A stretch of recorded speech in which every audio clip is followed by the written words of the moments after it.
दोस्तों, वीडियो को शुरू करने से पहले एक डिस्क्लेमर मैं आपको देना चाहूँगा कि वीडियो सिर्फ और सिर्फ एजुकेशनल पर्पस के लिए है। यहाँ पे इन्वेस्टमेंट एडवाइस आपको नहीं दी जाती है, तो वीडियो को देखना बट सीखने के हिसाब से। बाकी दोस्तों, इससे पहले एक वीडियो मैं आपको दे ही चुका हूँ, जो आपने देख लिया होगा। नहीं देखा हो तो आप इसको जरूर से देख लेना। आज के मार्केट की जो इंपॉर्टेंट अपडेट्स हैं वो हमने यहाँ पे कवर की है। आज मार्केट क्यों इतना कम गिरा, साथ में आगे क्या पॉसिबिलिटीज बनती है फैक्टर्स के हिसाब से मार्केट के लिए, उसके ऊपर भी हमने जांच पड़ताल की है, डिस्कशन किया है।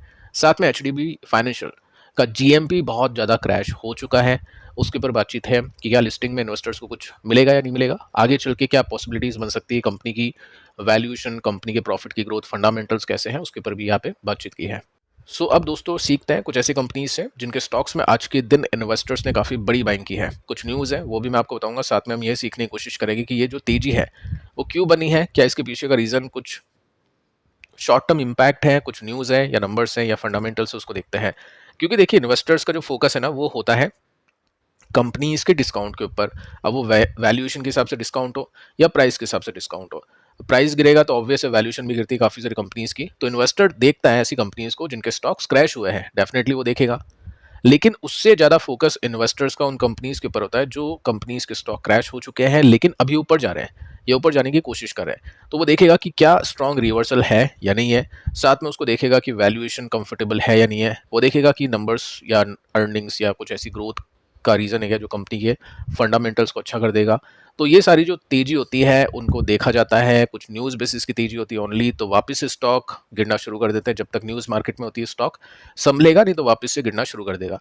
तो जानते हैं दोस्तों यहाँ पे क्या रीज़न है इन कंपनीज के स्टॉक्स के बढ़ने का, रिवर्सल है या नहीं है। टेक्निकल्स में किस तरह से अपन देखते हैं रिवर्सल्स, वो भी मैं आपको आगे चल के समझाने की कोशिश करूंगा। तो देखिए, फर्स्ट कंपनी है जी एंटरटेनमेंट। अब इसमें देखिए आज इन्वेस्टर्स का एंटरटेनमेंट हुआ 11% का जंप है। अब यहाँ पे इन्वेस्टर ये भी सोच सकता है कि जी कंपनी है, बहुत बड़ी कंपनी है, नेम बहुत अच्छा है, वैल्यूएशन देखो बहुत कम है इसकी, 20 का पी है, 14,000 करोड़ का मार्केट कैप है, ह्यूज अपॉर्चुनिटीज़, ऐसे सोचेगा। फिर इन्वेस्टर ये भी देखेगा कि भाई साहब इसने 5 साल में कैसी अपॉर्चुनिटीज़ दी इन्वेस्टर्स को, कैसा पैसा बनाया। तो 5 साल में पैसा बनाया नहीं, 15% माइनस में है। इन्वेस्टर देखेगा कि चलो लॉन्ग टर्म का चार्ट देख लेते हैं, तो उसमें उसको पता चलेगा कि 1999 से 2000 तक एक साल में पैसा 21 गुना हुआ, बहुत बड़ी तेजी मिली। उसके बाद में इन्वेस्टर्स का पैसा डूबा, कैसा डूबा, 2-3 साल में पैसा सारा गायब, 93% का क्रैश। फिर चलते चलते 10-12-15 साल हो गए कंपनी को, उस लेवल पे कंपनी नहीं पहुंच पाई, वापस से एक बड़ा क्रैश। तो ऐसे में ही इन्वेस्टर क्रॉस कर देता है ऐसी कंपनीज को, वो उससे ज़्यादा जाएगा ही नहीं। लेकिन चलो हम फिर भी उससे ज़्यादा जाते हैं, हम देखते हैं, सीखते हैं कि यहाँ पे क्या रीज़न बना है इस कंपनी के इस तरह के परफॉर्मेंस के पीछे का। देखिए, मैं आपको शॉर्ट में बताना चाहूँगा कि जी एंटरटेनमेंट लॉसेस में है, प्रॉफिट में आती है, फिर लॉसेस में आती है, फिर प्रॉफिट में आती है।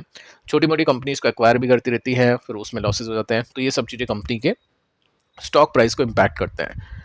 अब यहाँ पे क्या है, कंपनी का स्टॉक आज कैसे 10% चल गया, क्योंकि कंपनी ने बताया है कि हम नई अपॉर्चुनिटीज़ को देख रहे हैं, नए सॉल्यूशंस को देख रहे हैं, जिससे हमारी जो प्रॉफिटेबिलिटी है वो आ जाए और अच्छी ग्रोथ उसमें देखने को मिले।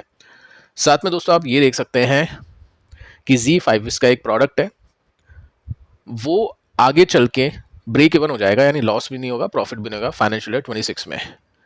हायर व्यूअरशिप शेयर उसके पास में है, मार्जिन है उसके पास में, इस वजह से 9% का जंप है।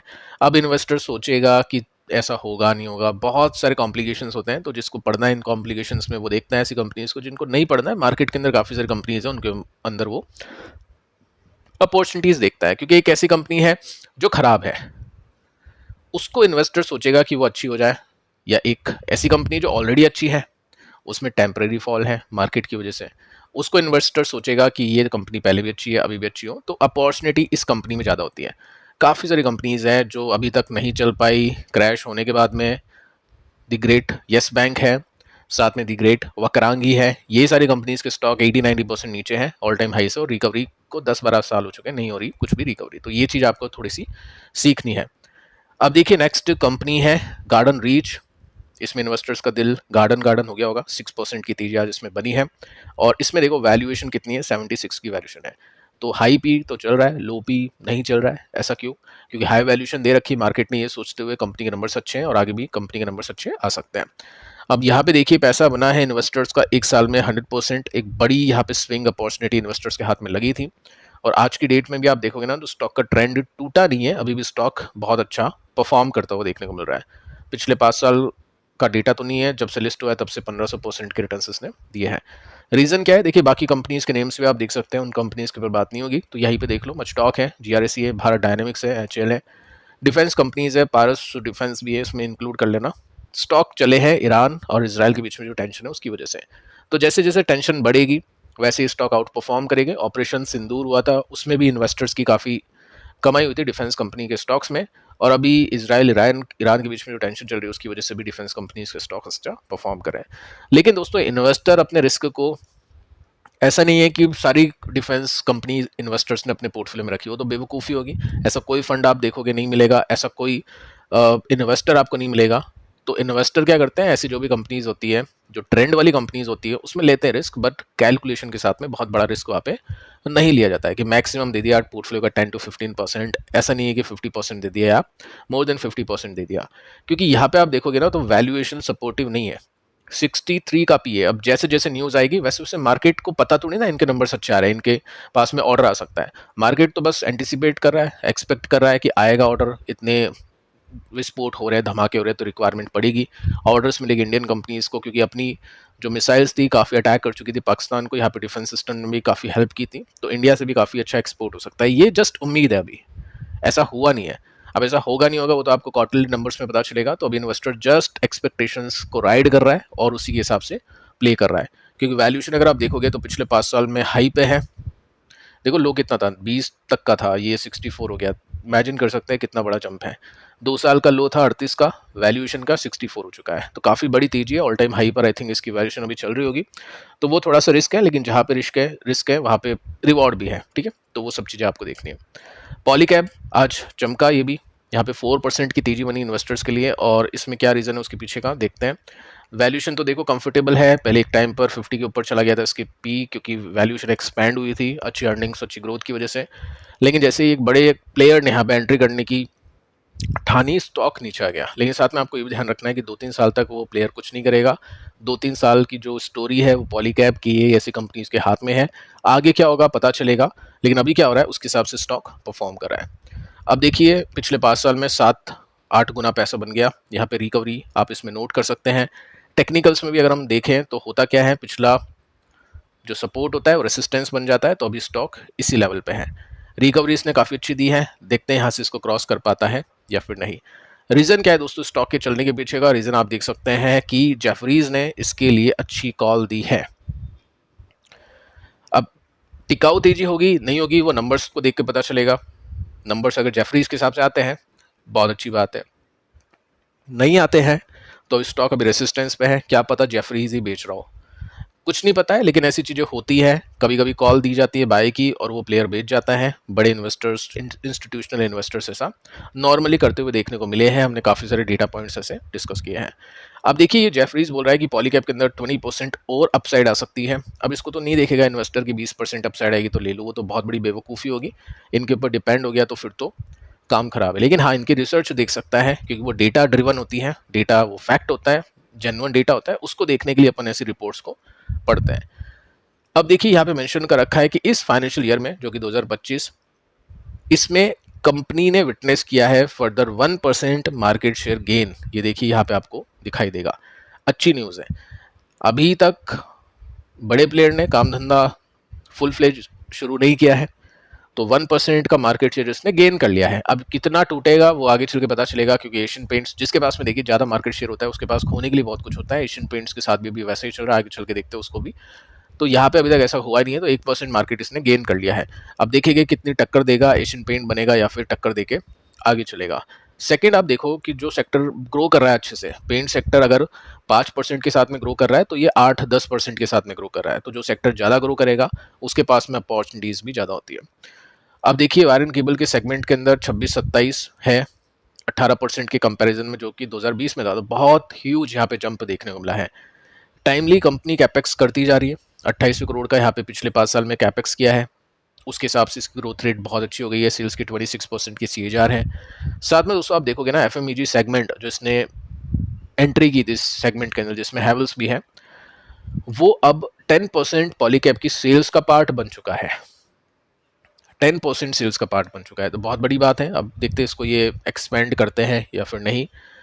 और ये प्रॉफिटेबल भी हो चुका है आफ्टर 10 क्वार्टर। 10 क्वार्टर तक ये लॉसेस में था क्योंकि नया ब्रांड है, पब्लिसिटी मार्केटिंग एक्सपेंसेस ज़्यादा होते हैं, कमाई से सेल्स से। अब यहाँ पे देखिए क्या हो चुका है, 10 क्वार्टर के बाद में ये प्रॉफिटेबल हो चुका है। तो जेफरीज को ऐसा लग रहा है, एस्टिमेट है 25 से 28 तक 26% के CAGR इसमें आ सकते हैं अर्निंग्स में। तो स्टॉक तो फिर उससे भी ज़्यादा चलना चाहिए क्योंकि जब ऐसी ग्रोथ आती है तो स्टॉक ज़्यादा चलता है। स्ट्रॉन्ग ऑर्डर बुक है, अभी एक ऑर्डर मिला था BSNL से, मार्जिन FMEG के बहुत अच्छे हैं, अगर ये 10 को 20 कर देते हैं तो बहुत अच्छा इंपैक्ट इसमें हो जाएगा। तो यहाँ पे जेफरी दोस्तों ये बताने की कोशिश करा है, देखते हैं आगे चल के इसमें क्या होता है। KEI ने भी तेजी दिखा दी इसी वजह से, 5% के साथ में तेजी है। इसके भी अगर आप वैल्यूएशन देखोगे तो पॉलीकैप के हिसाब से ही है। यहाँ पे भी आप देखोगे इनके टेक्निकल्स तो आपको वही सिचुएशन देखने को मिलेगी। पॉलीकैप में जो है स्टॉक अभी ब्रेकडाउन किया था यहाँ पे, अब वो जो सपोर्ट था वही रेसिस्टेंस बन चुका है। ठीक है, तो ये सपोर्ट और रेसिस्टेंस अभी परफॉर्म करे, देखते ब्रेकआउट करता है या फिर नहीं। आगे चलते हैं, बर्जर पेंट्स को देखें, यहाँ पे 3.5% के आसपास की तेजी बनी आज के दिन, और इसमें वैल्यूएशन कितनी है, 54 का पी है, 54 का पी है यहाँ पे। आगे चलते हैं, इसमें आप फिर भी देखोगे तो अपने सपोर्ट से ऊपर जाने की कोशिश करता हुआ देखने को मिल रहा है। जबकि एशियन पेंट्स की बात करें तो इसकी भी वैल्यूएशन इतनी ही है, 54 नहीं बल्कि इसकी तो 59 है। स्टिल स्टॉक अंडर परफॉर्म कर रहा है, ऊपर नहीं जा रहा है क्योंकि यहाँ पे दोस्तों नंबर्स नहीं बढ़ पा रहे, इसका मार्केट शेयर ज़्यादा गया है। और स्टॉक कंपनी की अर्निंग्स का गुलाम होता है, जैसा फंडामेंटल जैसी अर्निंग ग्रोथ वैसा ही स्टॉक का प्राइस लॉन्गर टर्म में परफॉर्म करता है। तो लॉन्ग टर्म की स्टोरी अगर इसकी हम देखें तो वो थोड़ी सी ब्रेक हो चुकी है क्योंकि नंबर्स अच्छे नहीं आ पा रहे। देखते दोस्तों ये बाउंस बैक कर पाता है या फिर नहीं। जैसे जैसे इसके नंबर्स अगर इम्प्रूव होते हैं तो बाउंस बैक के चांसेस बढ़ेंगे, नहीं होते हैं तो बाउंस बैक के चांसेस नहीं हो गए। तो ये थोड़ा सा इन्वेस्टर को देखना पड़ेगा। इस हिसाब से काफ़ी इन्वेस्टर्स ने अपनी पोजीशंस को भी चेंज किया है। फंड की बात करूँ, काफ़ी जो होल्डिंग्स थी एशियन पेंट्स की वो थोड़ी सी कम हुई है। वैसे अगर आप देखोगे DIs का पोर्शन बड़ा है, लेकिन जो फंड टू फंड होते हैं, काफ़ी सारे म्यूचुअल फंड्स हैं जिन्होंने इनमें से एग्जिट लिया है या अपनी होल्डिंग्स को काफ़ी कम किया है। तो ये सब चीज़ें करनी पड़ती है इन्वेस्टर्स को। एक्टिव इन्वेस्टर ये सब काम करता है, इन सब चीज़ों को देख के चलता है। अगली कंपनी फाइन ऑर्गेनिक्स, टोटल 4% की तेजी आपने आज इसमें देखी होगी। 14,000 करोड़ का मार्केट कैप, 35 का पी रेशो है। आज कुछ कंपनीज में तेजी बनी है जो केमिकल कंपनीज हैं। ओवरऑल तेजी तो बन नहीं रही है, SRF अच्छा कर रहा है, बाकी और कुछ कंपनीज अच्छा नहीं कर पा रही है। तेलों के दाम ये सब ऊपर नीचे हो रहा है, मार्जिन के ऊपर इम्पैक्ट पड़ रहा है। यहाँ पे पिछले क्वार्टर में इसके नंबर्स अच्छे थे, वो चीज़ आपको थोड़ी सी देख के चलनी है। देखते हैं स्टॉक कैसा करता है। अभी सपोर्ट से रेसिस्टेंस के बीच में स्टॉक परफॉर्म कर रहा है, देखते हैं आगे चल के क्या इसमें ब्रेकआउट मिलता है या फिर नहीं। ऐसी कोई न्यूज़ नहीं है, जस्ट एक केमिकल सेक्टर में आज तेजी बनी तो इसमें भी तेजी बन गई। अब देखिए क्वेश्चन ये बनता है कि कैसे इन्वेस्टर रिवर्सल देखेगा, कैसे उसको पता चलेगा कि रियल टाइम में कंपनी अच्छा कर पा रही है या फिर नहीं है, क्योंकि न्यूज़ तो बाद में आती है, नंबर्स तो 3-3 महीने बाद आते हैं। तो कैसे पता करेगा? वो टेक्निकल्स को देखता है, वो ब्रेकआउट्स देखता है, वो रिवर्सल्स देखता है। एग्जाम्पल देता हूँ मैं आपको, एक कंपनी का जिसका नाम है एल्काइल एमाइंस, 4% की तेजी है। सिंपल रिवर्सल देखो हर कोई देख लेता है, शायद आप इतने टाइम से चैनल को देख रहे हैं तो आपको नॉलेज होगी उसकी। थोड़ा सा ट्रिकी तरीके से देखना बहुत इंपॉर्टेंट हो जाता है। सिंपल को थोड़ा सा ह्यूमन दिमाग लगा के भी उसको थोड़ा सा देखना पड़ता है, वो मैं आपको यहाँ पे सिखा देता हूँ।